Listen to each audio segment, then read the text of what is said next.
As helpful as it is to have harmful things taken out of our lives, we often need repair. In February of 2000, my wife, Robin, and two of my children were hit head-on in a terrible traffic accident in the pouring rain. Thank God my children were spared any serious injury, but Robin was brutally injured in the accident.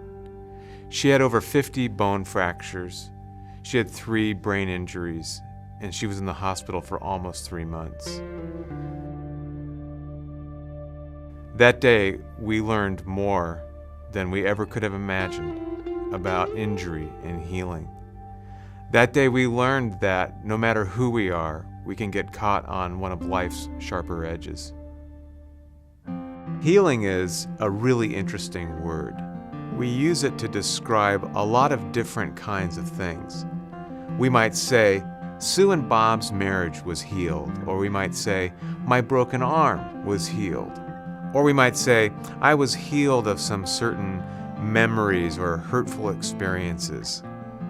But what is it that we're really describing when we talk about healing?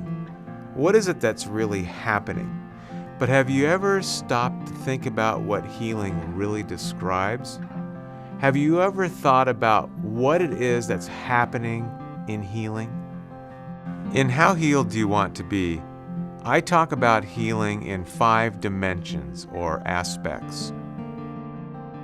Some of us have learned to live with things that harm our bodies or sour our relationships or poison our minds or strangle our conscience. And when we just push through and stay living like that, we become the walking wounded. And if we stay like that long enough, we become the living dead. Healing happens when we get release from things that harm us. As important as it is to get harmful things out of our lives, repairs are often still needed. Some of these repairs may be physical, others might involve relationships, others might involve the way that we understand God or the meaning of our lives. When something that has been broken or injured or diseased gets fixed, that's repair. And healing happens when there's repair. Robin's accident took nearly everything from her. Her career as a nurse, her life as a mom and a wife. She even lost her sense of safety and well-being.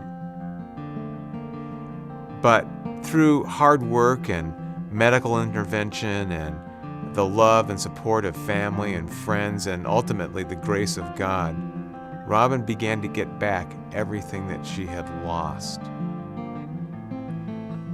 Healing happens when the things that have been diminished or broken or lost are restored. Healing happens when there is restoration. It's hard to watch people go through hard things, huge reversals, big losses, deep pain. But it is incredibly awesome to watch God take those losses and reversals and by grace turn them for good. Healing happens when suffering and injury and loss and pain can be bought back and turned for good. Healing happens when there's redemption. Enduring life's hardships and difficulties and reversals and sufferings, those things can make us bitter or better.